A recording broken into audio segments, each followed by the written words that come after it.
बिस्मिल्लाहिर्रहमानिर्रहीम। नाज़रीन अस्सलाम वालेकुम, मैं हूँ इमरान नसीम। नाज़रीन, प्रोग्राम में सबसे पहले हम बात करेंगे इस्लामाबाद हाई कोर्ट की, जहाँ आज साबिक़ वज़ीर आज़म इमरान ख़ान से जुड़े दो बड़े अहम मुकदमात की समाअत होने जा रही है। सबसे पहले इस खबर की मुख्तसर सी डिटेल आप देखने वालों के साथ शेयर करेंगे और इसके बाद हमारे वीडियो लॉग की जो दीगर अहम खबरें हैं उनकी डिटेल्स आपकी खिदमत में पेश करेंगे। लेकिन प्रोग्राम का आगाज़ करने से पहले आप देखने वालों से चैनल सब्सक्रिप्शन की दरख्वास्त करेंगे कि जिन दोस्तों की जानिब से अभी तक हमारे चैनल को सब्सक्राइब नहीं किया गया, उनसे दरख्वास्त होगी कि चैनल को सब्सक्राइब कर लें, बेल आइकॉन का बटन प्रेस करें। वीडियो अगर पसंद आए तो इसे लाइक भी करें और शेयर भी करें। इस्लामाबाद हाई कोर्ट में नाज़रीन एक तो दरख्वास्त जो कि आज ज़ेर समाअत आने जा रही है, वो है जो कि फैसल चौधरी साहब ने इस्लामाबाद हाई कोर्ट में दायर कर रखी है कि केसेस की जो समाअत है उसमें लंबी तारीख डाल दी गई है। GHQ रावलपिंडी हमला केस में, तोशाखाना 2 केस में, तो बानी PTI के साथ अडयाला जेल के जो हुकाम हैं वो मुलाकात नहीं करवा रहे। तो एक तो इस कंटेम्प्ट की एप्लीकेशन के ऊपर इस्लामाबाद हाई कोर्ट समाअत करने जा रही है। दूसरी दरख्वास्त नाज़रीन इंतज़ार पंजोता साहब की है। इंतज़ार पंजोता आप जानते हैं कि बानी तहरीक इंसाफ इमरान खान के तर्जुमान रह चुके हैं। बानी PTI इमरान खान साहब के बड़े करीब हैं और कुछ अरसा वो मंजर आम पर यानी लापता हो गए थे, उनको लापता कर दिया गया था। तो उसके बाद इंतज़ार पंजोता साहब जो हैं वो जब उनकी वापसी हुई, जब वो बाज़ियाब हुए,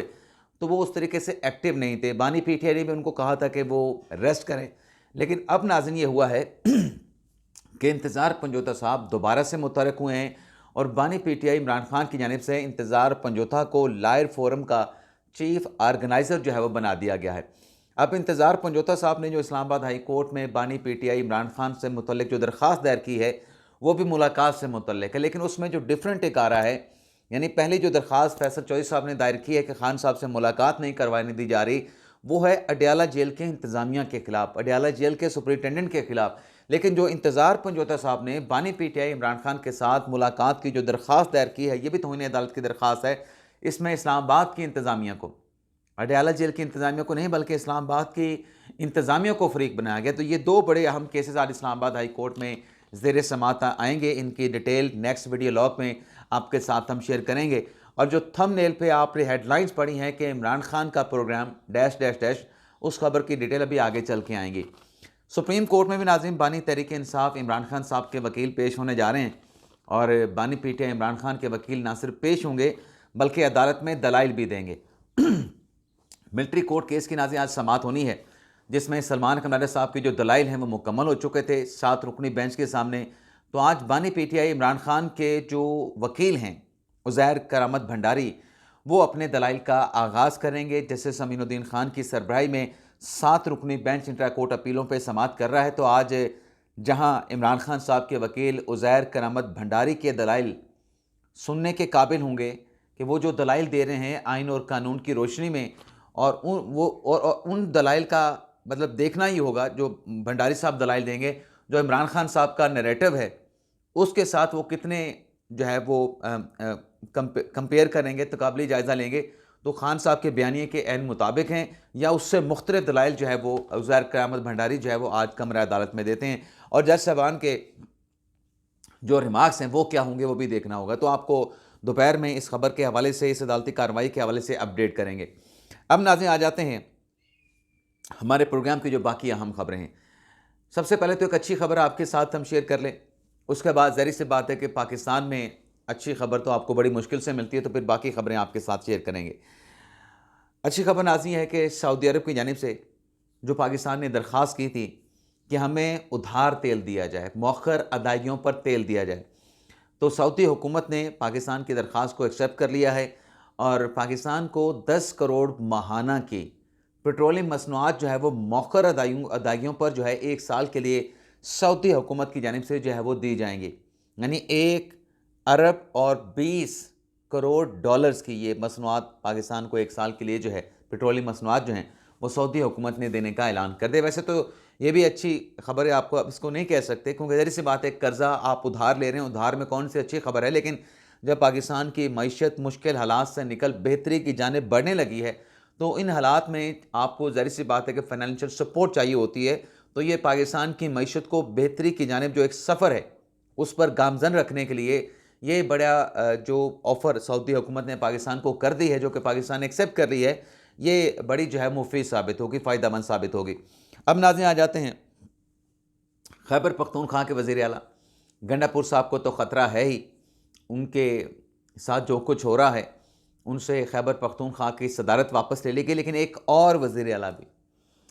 वज़ीर आला के लिए भी ख़तरे की घंटी बज गई है, और वो नाज़िम वज़ीर आला हैं बलूचिस्तान के सरफराज बुगटी,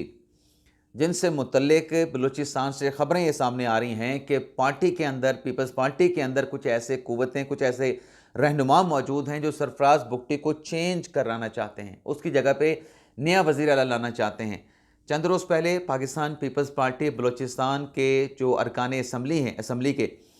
उन्होंने फरियाल तालपुर के साथ मुलाकात की थी, लेकिन फिर वो मामला सुलह सफाई करवा दी गई थी। अब नाज़रीन ये हुआ है कि सरफराज बुगटी के साथ मलिक शाह गोरगेज ने जाके मुलाकात की है कोयटा में, और इस मुलाकात में जाके मलिक शाह ने जो पीपल्स पार्टी की क़यादत है उसका पैगाम जो है वो सरफराज बुगटी तक पहुंचाया है, और ये पैगाम मिलने के बाद दोनों जो रहनुमा हैं वो इस्लामाबाद पहुंचे हैं, और यहाँ पे बताया जा रहा है कि सरफराज बुगटी की आसिफ अली ज़रदारी और बिलावल भुट्टो ज़रदारी के साथ मुलाकात होगी। अब देखते हैं कि हालात जो हैं वो सरफराज बुगटी साहब के लिए भी बड़े अच्छे नज़र नहीं आ रहे, बुरे हालात नज़र आ रहे हैं। तो बलूचिस्तान की नाज़रीन बात हुई है तो एक और अफसोसनाक ख़बर भी आपके साथ शेयर कर लें। ख़बर नाज़रीन ये है कि बलूचिस्तान कोयटा से एक बस जो है वो फैसलाबाद की तरफ आ रही थी, और बलूचिस्तान के इलाके रकनी के मकाम पे उस बस को 10 से 12 दहशतगर्दों की जानिब से रोका गया, और बस को रोकने के बाद मुसाफिरों की शिनाख्त करके 7 ऐसे मुसाफिर जिनका ताल्लुक़ पंजाब से था उनको बस से उतारा गया, और उन 7 मुसाफिरों को बस से उतार के गोलियां मारकर जो है वो मार दिया गया, वहाँ पे कत्ल कर दिया गया वहाँ पे। तो ये नाज़रीन एक बड़ी अफसोसनाक ख़बर है। तो देखते हैं, अब कहा जा रहा है कि जो लॉ इन्फोर्समेंट एजेंसीज़ हैं उनकी तरफ से इलाके का घेराव कर लिया गया है, और जो दहशतगर्द हैं उनको फॉलो किया जा रहा है। देखते हैं इसमें कितनी कामयाबी होती है, लेकिन इससे पहले भी इस किस्म के कई वाक़यात हो चुके हैं, लेकिन उसके मुल्ज़मान जो दहशतगर्द थे वो पकड़े नहीं जा सके। अब नाज़रीन आ जाते हैं बानी तहरीक इंसाफ इमरान खान साहब से जो जुड़ी अहम खबर है। इसका ताल्लुक़ में नाज़रीन इस्लामाबाद हाई कोर्ट से है। इस्लामाबाद हाई कोर्ट की नाज़रीन अगर बात करूँ तो मेरे जहन में एक और ख़बर आ गई, फिर मैं आगे चल के भूल जाऊँगा। वो ये है कि पीका के कानून को जो चैलेंज किया गया है मुख्तलिफ एंकर्स एसोसिएशन की जानिब से, इस्लामाबाद हाई कोर्ट के रिपोर्टर्स की जानिब से, इस केस को 17 अप्रैल को समाअत के लिए लगा दिया गया है, जिसमें अटॉर्नी जनरल को नोटिस जारी करके उनसे पीका कानून के हवाले से जवाब मांगा गया कि आप आके कानूनी मामलत करें। लेकिन नाज़रीन जो बानी पीटीआई इमरान खान साहब से जुड़ा जो अहम मामला है, हम ये देखते रहे कि जो पाकिस्तान तहरीक इंसाफ या बानी पीटीआई इमरान खान साहब थे, जो भी दरख्वास्तें उनकी इस्लामाबाद हाई कोर्ट में आती थीं, फ़ौरी तौर पे वो दरख्वास्तें समाअत के लिए फ़िक्स भी हो जाती थी। ख़ास तौर पे